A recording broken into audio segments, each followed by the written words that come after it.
Good evening, everybody. I'm David. I'm an alcoholic, and I'm here in Knoxville, Tennessee. And my home group is the Tennessee group, like he said. And my sobriety date is May 16th of 1992. So I just celebrated 30 years, glorious, glorious years. Uh, I see some Californians on there. The reason I mentioned that before the meeting is because most of my stories from California. The Palmdale, Lancaster area is where I lived for many, many years. But I'm originally from Omaha, Nebraska, and that's part of my story too. I'm going to start telling you a little bit about my drinking, not too much, but my story has a lot to do with what happened to me in Alcoholics Anonymous. That's the part I like to talk about, and then I'll share a little bit too about what my life is like today. My father took me to a football game in 1972. It was the Nebraska Cornhuskers versus the UCLA Bruins, and it was in Los Angeles. And he ordered a big party bus to come to the house, and all of his friends, they had a big party because they're all Cornhusker fans. We took the bus down there, and my job was to bring beers out of the back of the bus up to the guys in the front of the bus. And I didn't drink any of those beers, but when we got to the game, my uncle, I was actually sitting with my uncle, not my father, and my uncle said, you look cold. And I said, yeah, and he gave me a little hit of whatever he was drinking. And I took it, and it was nice and warm. It made me feel nice and warm. It was peppermint schnapps. He was hitting out of a little peppermint schnapps bottle. And I didn't know I was supposed to give it back. It was candy cane water is what I thought it was. I thought he was giving me some kind of treat. So I just kept drinking it. And I don't remember getting drunk or feeling drunk or anything. I just remember I was with my uncle and I was having fun, and he's giving me this stuff to drink, and Nebraska lost the game. And if some of you older guys will probably remember, Nebraska hadn't lost any games in 1972 in a long, long time.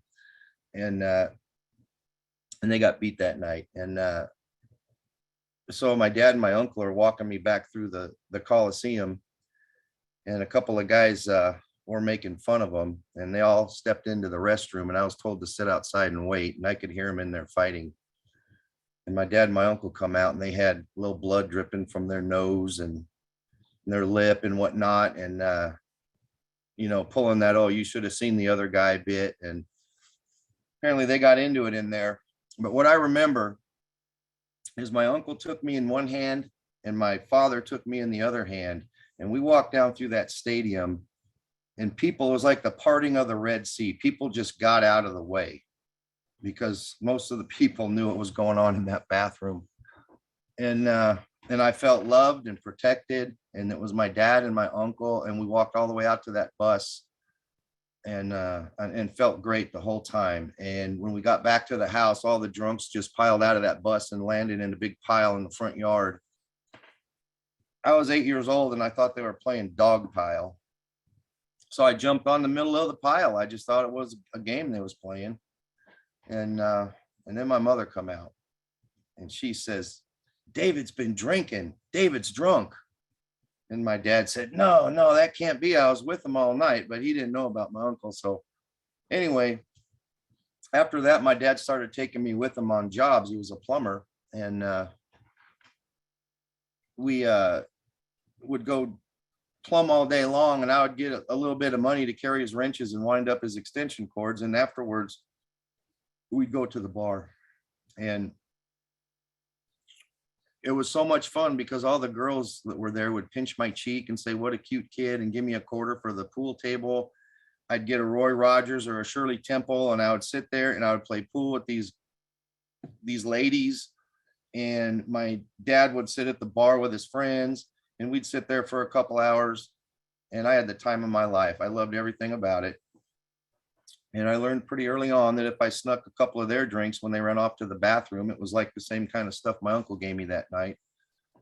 And I really liked it. And I was just a young kid, and I didn't drink every day. There's no way I could have drank every day. I'm not going to tell you I did, but I drank every chance I got, which was probably every month or two. I used to take another old guy thing here. They used to have Dixie Riddle cups, and they had a dispenser that you'd put in the bathroom, and you'd pull the little cup down, and it had a little joke on it. Well, I would take that little cup down, and after my dad's bender, I'd go downstairs, and he'd have a little bit of empty, whiskey in a bottle or some gin or whatever he's drinking. And I would just pour as much as I could into that cup, and I'd run it out behind the garage, and I'd put a piece of foil over it and a rubber band around it, and I would save it.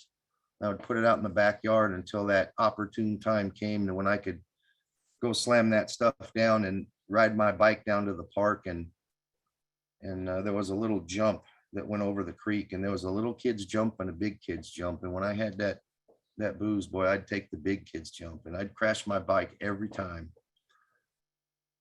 But them kids would say, man, you got some huevos, kid. You can hang out with us anytime. And so I started hanging out with the older crowd and doing all the things the older kids were doing, and basically getting in trouble. So we moved back and forth from Nebraska to California many times because of my dad's drink. And I went to 19 different schools by the time I graduated high school. And it was always the kid that was trying to fit in. And I found out really early on that if I had a little bit of pot in my pocket and a bottle of booze, it was a lot easier to make friends. And I was always getting involved with the wrong crowds and whatnot. And so that's kind of how my life went all the way through my young years. Met a girl in high school, fell madly in love with her, knocked her up, decided to marry her, moved to California, and swore I was going to be good. And my dad sobered up when I was about 13 years old. So he'd been sober for many years by the time this happened. And he sobered up in AA, and he died recently with 45 years of sobriety. So he was quite an example for me eventually. So after we moved back to California, I went to work for my dad. He had bought a plumbing business in California, and I went to work. I wasn't planning on doing what Dad did, but circumstances warranted that I needed to go make some money and take care of a family. And I don't know about you, but when I made commitments back then, man, I meant it. I meant it with everything that I had.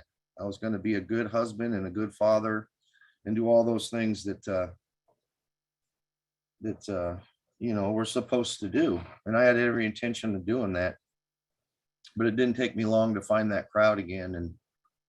And I did pretty good for a couple of years, I guess, but things got worse, and my circumstances started getting worse. And I started hanging out with lower companions until about the time I was about 25 years old. I was running drugs for a motorcycle gang, and doing all the things that you shouldn't be doing. And I wasn't a member of that motorcycle gang. I was just an outside person that had a lot of connections. And anyway, we did a lot of really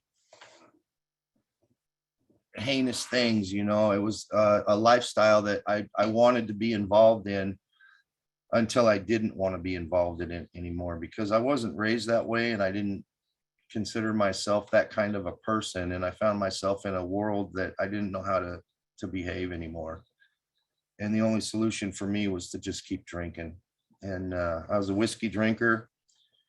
Found myself in about 2/5 a day. By the time I was 28 years old, I quit drinking. I was up to about 2/5 of whiskey a day, usually Jack Daniels. At the end, it was Sam Sykes sour mash whiskey. It was the bottom shelf stuff. And I would pour it into a Jack Daniels bottle, so that in case my friends happened to run across me, they wouldn't think I was drinking the cheap stuff. Because I always prided myself on being the Jack Daniels guy. I don't know why I thought that was cool, but I did. And I got sober on May 16th, 1992. And it was one more time. I had lost everything. I was homeless on the streets of Palmdale. For those of you who know where that is, it's out in the middle of the desert. Very hot there. It was in May, so it was still kind of cold in the mornings.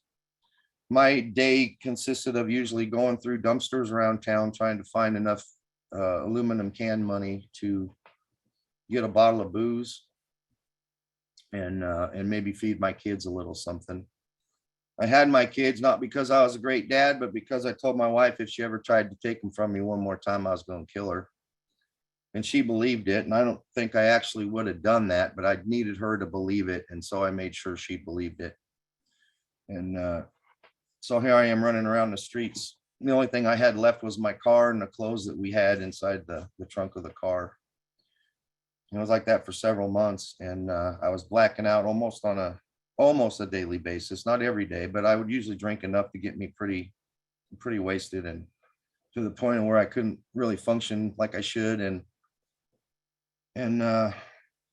it was real early one morning, probably around 6 o'clock in the morning, and I was in a dumpster and I was crawling out of the dumpster, coming out of a blackout, and I was tossing them aluminum cans over the side of that dumpster. And my daughter was standing there holding the bag open. And I had never taken my kids to a dumpster with me. And I was really ashamed of that. And that kid looked up at me and she had those eyes that we get. I got the look from my kid. She was 8 years old. And I climbed out and she took me by the hand and walked me back to the motel room that we were staying in. I didn't get the room, but my ex-wife, she'd show up every once in a while and get the room because she knew that the kids would probably be needing a bath, and she'd drop off some food and she would find us and get us a room. And I just don't remember it this time. And my daughter walked me back to the room, and my 4-year-old was in there eating dry cereal, watching cartoons on the TV, sitting in her underwear on the edge of the bed. And the hotel that we were staying at was not like the Ritz-Carlton. It was a really bad flea bag motel, and it was the kind of motel that the penal system out there in California gave motel vouchers to ex-convicts. And that's who was staying there. And I was terrified that something may have happened to my daughter. Luckily, it did not. My first thought was maybe there's, I knew my wife had been by because we had the room, and I carried around a little igloo cooler, one of those little red and white igloo coolers that were real popular back then. And that was our refrigerator, I called it. And inside of it, I would try to keep a little something for the kids to eat. And that's where I kept my booze. I would steal ice from hotels and stuff like that because I liked my Jack Daniels ice cold. And I wanted to see if there was maybe a little bit of milk in there for her cereal. And there was not. But there was a bottle in there. And it was a pint bottle. It was Jack Daniels. I got out of that dumpster and I swore that I'd never take a drink again as long as I lived. I climbed out of that dumpster, swearing off one more time. I'd been to Alcoholics Anonymous 3 times before. Really didn't think I was savable. But when I climbed out of that dumpster, I was convinced that, man, I am done. I got to find a different way to live. I can't take my kids to places like this anymore. And the book talks about the alcoholic with no defense against the first drink. And that was me in the motel room that morning, staring at my kids. And they're staring at me with a bottle in my hand.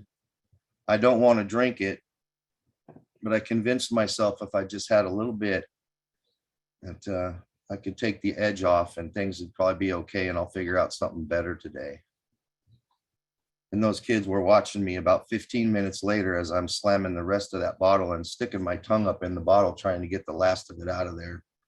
Now I got 2 kids giving me the look. And in those eyes, there was no hope left. The only way I could describe it is I knew by looking at my 2 daughters that there was going to be no seeing their grandma that day. There was going to be no seeing their mother that day. There was going to be no seeing their friends at school because they weren't going to school that day.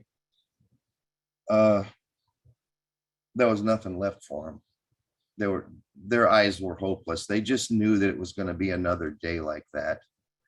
And pulled the shades on the windows and just sat there in self-pity and disgust the rest of the day. Totally terrified of what I should do, and I didn't know what to do. So I just curled up in a ball, and by the nightfall, the kids were sleeping, and in the hotel room was a drawer in the nightstand, and I don't know why I looked in there, but I did. But of course, the Gideon's Bible was in there, and I threw that off to the side because there's no way I was going to read that. Next to it was a little pamphlet book, and it said spiritual poems on it. I remember that. And I opened it up, and I remember the title. I just opened it up randomly, and there was a title on that poem that said Out of the Darkness. And I read it, kind of self-explanatory. You know, if you want to come out of the darkness, you got to go to the light, and the light would be God. And the poem made sense to me. And for the first time in my life, I think I said an honest prayer. And I had an overwhelming spiritual experience that night, and haven't had a drink since. Now, if we back up a little bit, my first introduction to Alcoholics Anonymous wasn't that day. It was when I was 13 years old and my dad got sober. My mom forced me to go to Alateen meetings while she went to the Al-Anon meeting, while my dad went to the AA meeting at the church. And it was a big family AA event every week there. And I was forced to go into those meetings, and my mom and I was dead set against them, because by not drinking, my dad not drinking meant I wasn't going back to the bar anymore. It meant I wasn't going to go have fun with my dad anymore. And that was all going to stop, because my mom was just mean and she didn't understand. She really needs to lay off of dad. He's really a good guy when he's out there having fun, and he changed when he got home, and I blamed it all on my mother. But I was forced to go to those 6 meetings, and she said, if you don't like them, you don't have to go anymore. And I sat in those Alateen meetings as a kid, and I listened to those kids tell stories about what was going on in their home. And they were talking about what was going on in my home, because it was the same thing. And that terrified me, because in our house, it was the secret. We'd leave the bar and dad say, don't tell your mom where we've been. And as soon as we got home, my mom would ask me, where you been? And I kept the secret. I'd say, Mom, we've been out working. And she never believed me, but that's what I would say to her. So keeping the secret was always a big thing for me. It was okay if you knew I was drinking, but it wasn't okay if you knew how much I drank. Because obviously there was a point in which you drink too much and you lose control and bad things happen. And that was the message I got through Alateen and from my parents and what they were going through. And then my dad got very religious, and we went back to the Catholic Church, and everything changed in my house, and I started going the opposite way. And then when I was 17, we had moved back to Nebraska again. I was in high school there, and we was out drinking one night, and we decided to rob a convenience store. And we didn't know the guy had a silent alarm underneath his little cash register. And cops showed up before we could get out of there, and we all went to jail. And I got really lucky, because all I got slapped with was a minor in possession of alcohol charge. And I had to go to see a parole or a probation officer as a minor. And he said, you need to go to AA meetings. And he gave me a signing card that I had to go for 6 meetings to AA. And so I went to some AA meetings, and me and my buddy that got busted together decided we didn't want to go to the local AA club, because it was near our high school, and everybody at the high school called it the drunk house. There was a little Victorian house in Omaha, Nebraska that my dad actually went to meetings there. And so we found this church on the other side of Omaha, went upstairs, found the room, had a little AA signal on the door. We walked inside, and there's all these old ladies sitting around knitting and doing their, I don't know, crochet or whatever they were doing, and passing around this book and reading out of the book. And we was late, of course. And we quietly sat down, and after a couple of minutes, one of the ladies said, boys, can we help you? And we said, yeah, this is AA, right? And they said, yeah. And we said, well, we have to be here and get these cards signed.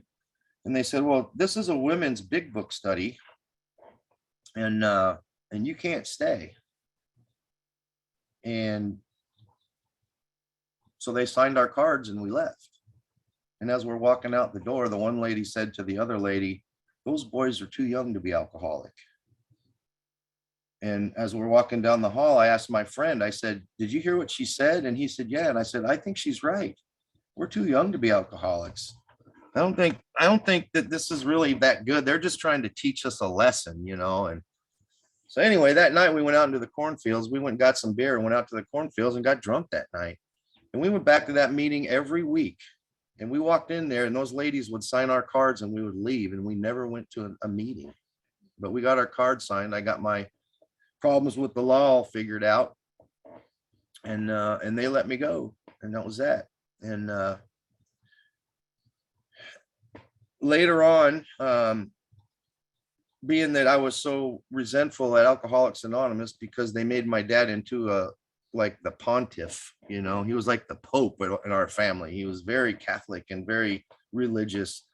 And we all kind of shied away. Me and all my sisters all kind of shied away from that and didn't quite agree with his philosophy. So, you know, we took another route.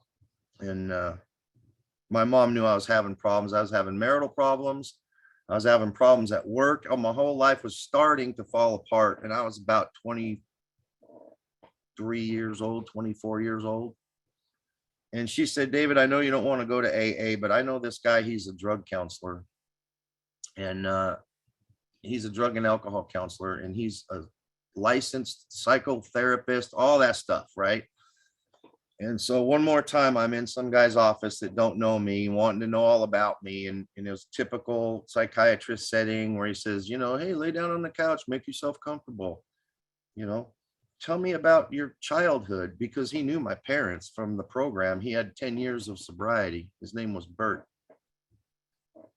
And so I did what he said. You know, I promised my mom I'd go to this guy, and my wife had left with the kids again. And so I was trying to put my life back together.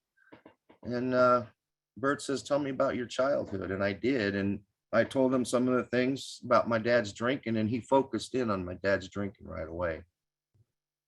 And I went back to several meetings with him. And after several meetings, he says, "David, I've got a diagnosis for you." And I didn't know I needed diagnosing, but apparently I did.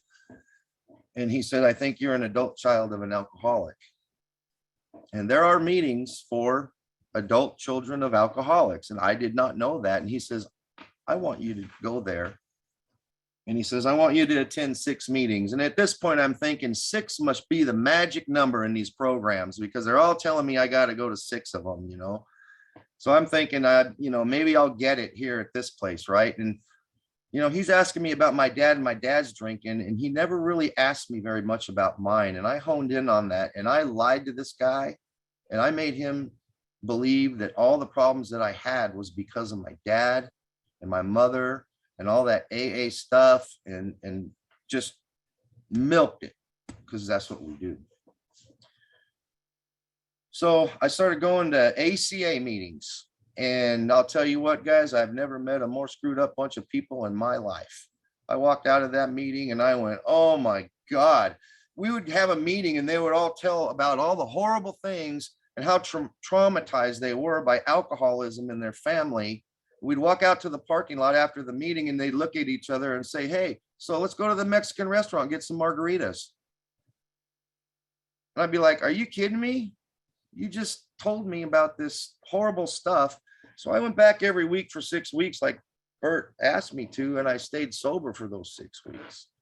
I did make a couple of friends. I wasn't really sharing a lot. Just when they asked me, I would give them little tidbits about stuff.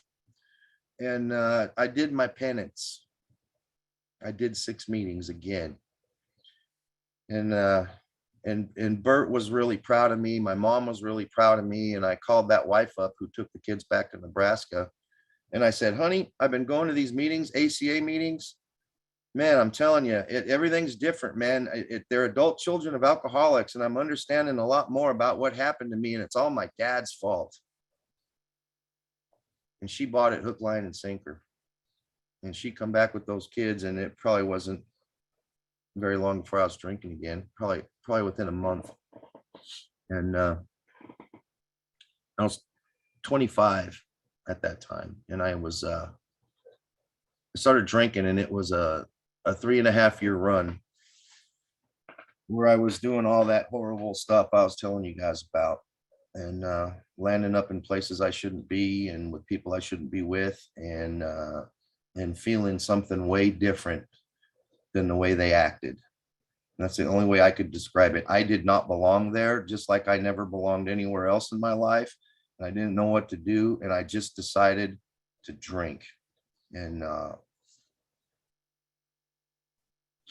had that dumpster tour of Palmdale and Lancaster. Couldn't take it one more day. My kids are looking at me in a room with those eyes, and I said, screw it, I'm going to AA. And I took the kids to my mother's house and asked her if I could use the phone. And she gave me a 5-minute warning. She said, you can come in for 5 minutes. She had called the police the last 3 times I showed up to her house. So I got 5 minutes. I got on the phone. I found a meeting, and I went to it that next morning. I had my car, and I parked my car behind that meeting hall. I went into that meeting, and there was an old man there named Doug. And Doug, after the meeting, said, hey, you know, you don't ever have to feel this way ever again, right? And I remember what I said. I said, is it that obvious? And he said, yes, it is. And so I listened to what he had to say.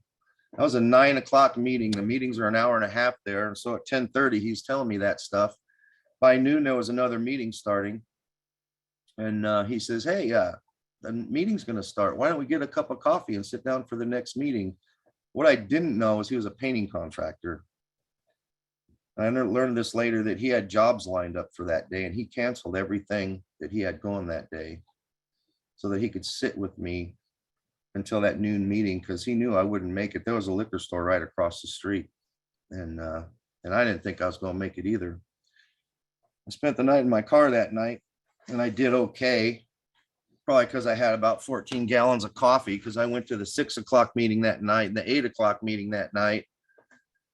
And then the next day I went to the meetings, and, you know, I tried to leave, but my car wouldn't start. And my car didn't leave that parking lot for 6 months. And that's where I lived for the next 6 months, was in the back seat of my car behind the AA hall. And it was that next night that I had trouble. And I remember feeling very anxious, I guess is the word. I had to pee really bad. And I would go across the street in the field, and that's where I would go to the bathroom. And I couldn't get myself to get out of the car. And I started shaking, and you know, like I'd shaken before, and it was in my hands at first, but it got worse. And it was like my legs and everything in my body was like just shaking. And my the only way I can describe it is that all my muscles in my body kind of locked up like in a Charlie horse all at the same time. And I started shaking, and I lost control of my bladder and my bowels. I passed out, and the next day I woke up, I had blood coming out my ear and out my nose, and I have no idea what happened to me. And they told me I had an alcoholic seizure, that I had the DTs.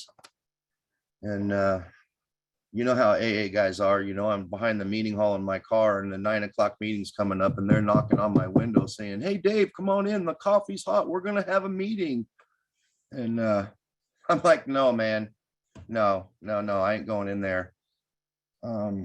They said, Dave, just roll the window down a little bit. Let us talk to you. And so I rolled the window down a little bit, and they both took a couple steps back. And then one of them reached in, and he popped the lock on the door, and he opened the door, and they dragged me out of that car, and they literally carried me in and sat me down inside the meeting hall.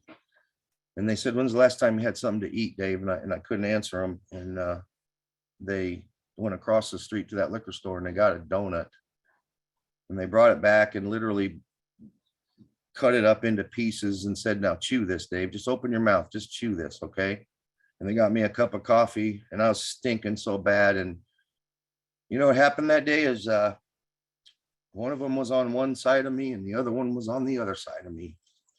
And for some reason, and I don't know why, I thought about my dad and my uncle walking me through that Coliseum. And at that moment, I never felt more love and protection in my life, just like I experienced with my dad and my uncle. And I knew everything was going to be okay.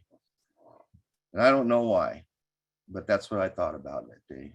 And those guys brought me down to the Motel 6 that night, and they said, Dave, you stink, and you need to get a shower. You need to get cleaned up, and there's some soap in there, and there's a shower, and we want you to take those clothes off and wash them all up and hang them over the curtain rod in there and let them dry out and get yourself cleaned up, and we'll come back and pick you up for that 6 o'clock meeting tonight. And they threw a big book on the bed, and they said, why don't you read some of that in the meantime? And I tried. I don't remember what I read or what chapter it was. We got back to the meeting, and I started my journey in Alcoholics Anonymous. And I met my sponsor I chose not because I wanted some guy that was like some spiritual guru and was going to show me how to have a relationship with God, but because I figured, after hearing him share several times, that if I didn't really want to get honest, he was the guy I could BS and probably get away with it. And that's why I chose him to be my sponsor. And I was wrong. I didn't get away with nothing. Do I talk until 9 o'clock Eastern? Phil? Okay. So I had about almost 6 months, coming up on 6 months, clean and sober, and I was just angry and I was mad and I never wanted to share. And the only reason I was stuck in this godforsaken place was because my car wouldn't start and I got nowhere else to go. And I just had a resentment against everything, especially AA. And I did have little glimpses of hope, thinking that maybe I can do this thing. And they asked me to read a vision for you, like they do in all the meetings out in California where I was from, at the end of the meeting. And I was reading that. There's a phrase in that said, abandon yourself to God as you understand God. And I thought about that as I was reading it, and I started to cry. And I knew this program would never work for me, because I read that as a prerequisite. I thought that you had to have an understanding of God so that you can abandon yourself to him.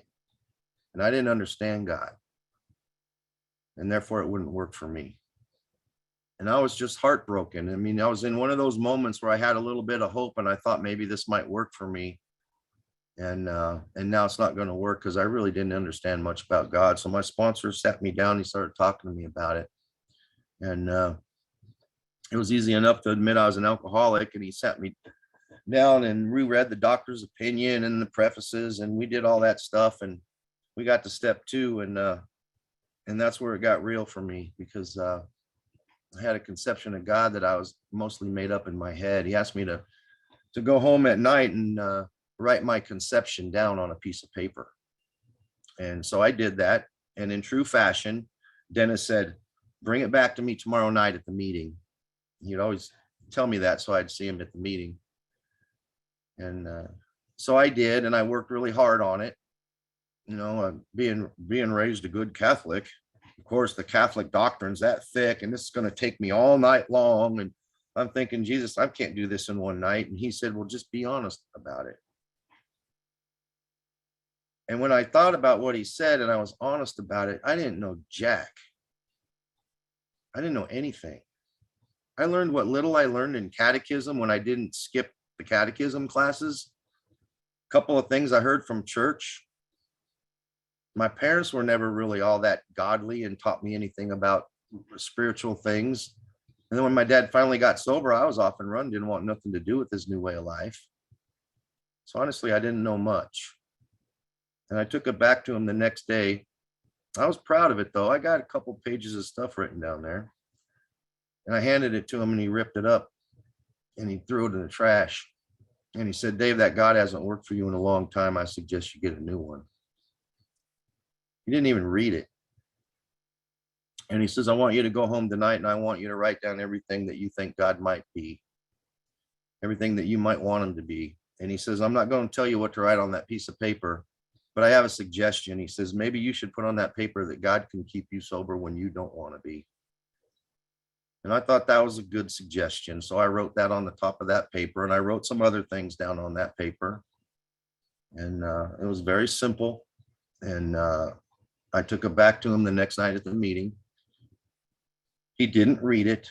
He just folded it up into a nice, neat little square, put it in my shirt pocket. And he says, now that's your understanding of God. And every time you feel like taking a drink, I want you to get that out and read it and say a little prayer. And that's what I started doing. And I'm telling you, I had that in my pocket for a long time. There were times when I was in a work truck going out to work, and I knew if I got off on this exit, I could go see this guy and one of my old running buddies, and just to reminisce.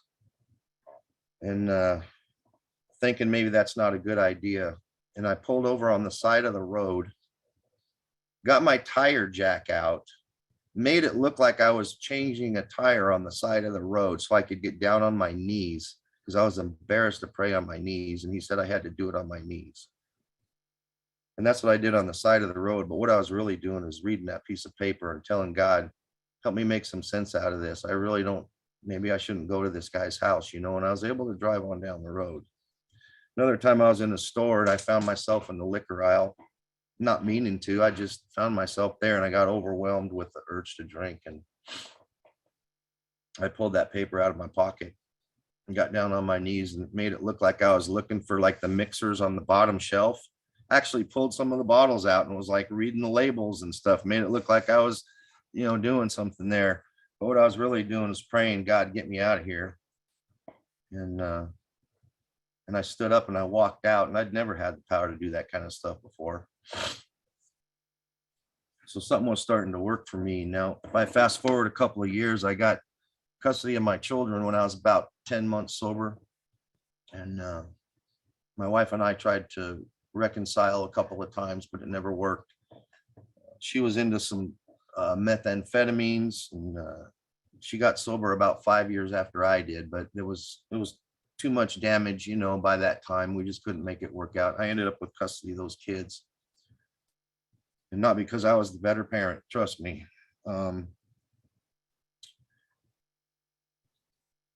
I came to believe that a power greater than myself could restore me to sanity, and he started to do that. And then when I turned my will and my life over to the care of that power, remarkable things happened. And one of the most remarkable things is that I had the kids, they had bedrooms. The girls in AA taught me how to make a grocery list to feed them, because they told me that they have bags under their eyes, Dave. They need fruits and vegetables and not pizza and macaroni and cheese. They taught me how to braid their hair before school. They basically held my hand and walked me through how to be a good dad by showing me how they were a good mom. And I'll be ever grateful for what they did for me, because I got some really great kids now. They're 38 and 34. I got 3 grandkids by them, and they're a light of my life.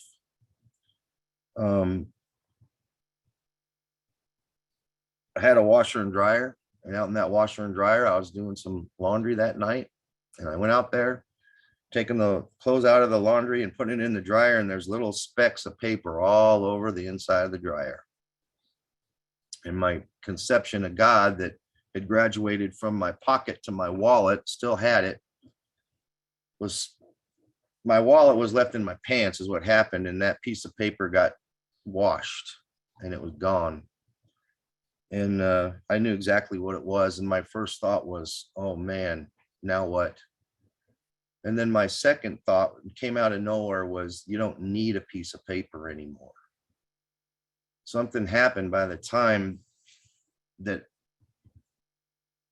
I knew that I had a living relationship with a power greater than myself that I never wanted, never thought I could have, even if I did want it. But something changed me in Alcoholics Anonymous, and I was ready to, start doing some real in-depth inventories. I did one in the beginning, but I just did it because they told me to do it. I didn't put a lot of heat on it. I just did it.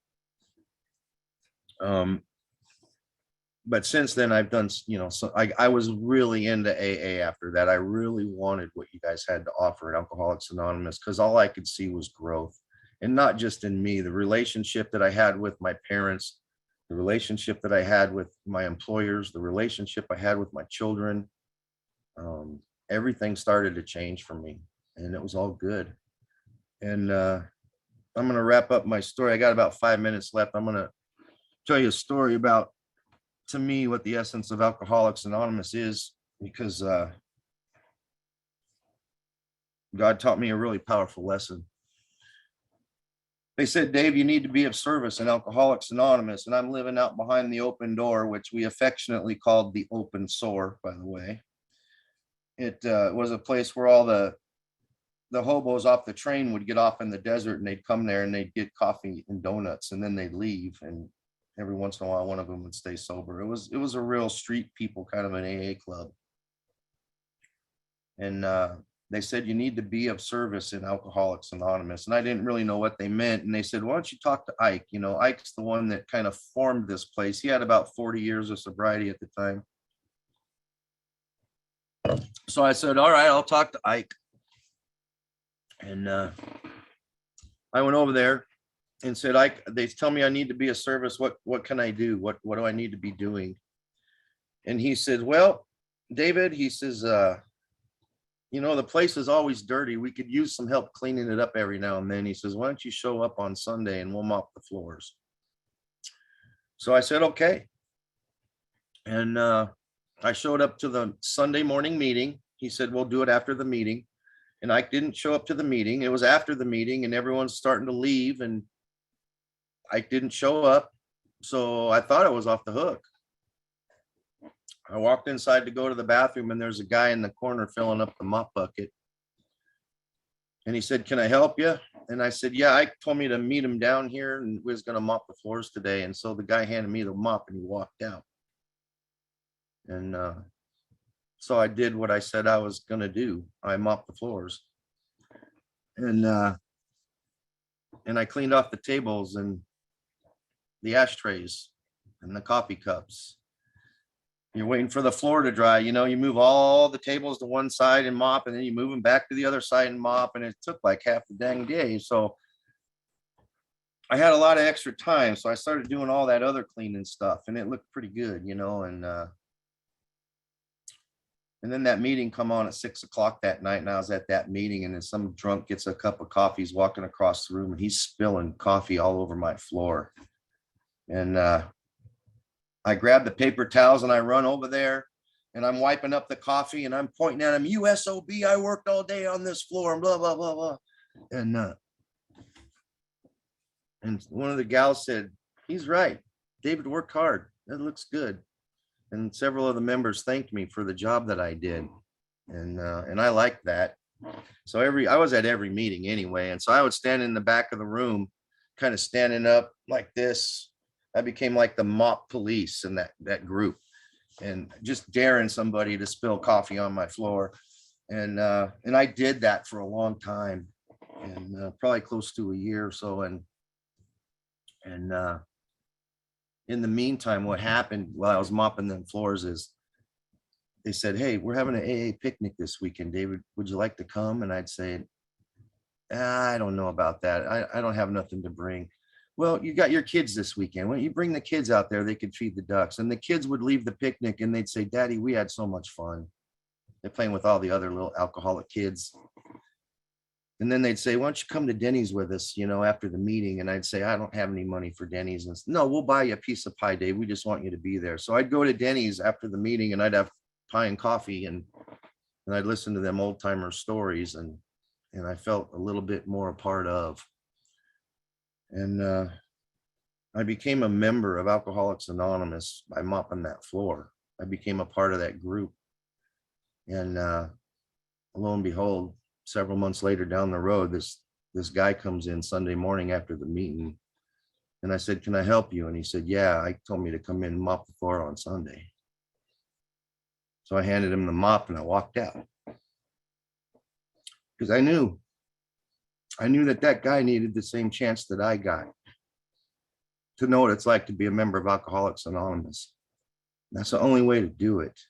You got to be there. You got to be present. You got to do something.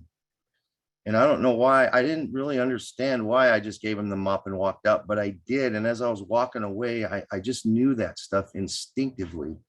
And it says we're instinctively going to know how to handle situations that used to baffle us. And that's the first time I ever experienced that. And for the first time in my life, I wanted something for somebody else as much as I wanted it for myself. And it changed my life, and it changed the way I looked at Alcoholics Anonymous. Today I'm living the dream, baby. You know, out here in Tennessee, working because I want to, not because I have to. I work at the University of Tennessee. I'm a plumber out there, and I do it because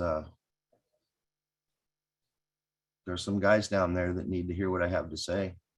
And I didn't know that when I took that job 5 years ago, but there's some guys that got some problems down there, and they've been coming to me asking me what I did about my problem. And I didn't know that's why I took the job, but God put the guys in front of me that need to be in front of me. And so I'm hoping that I can be helpful to them.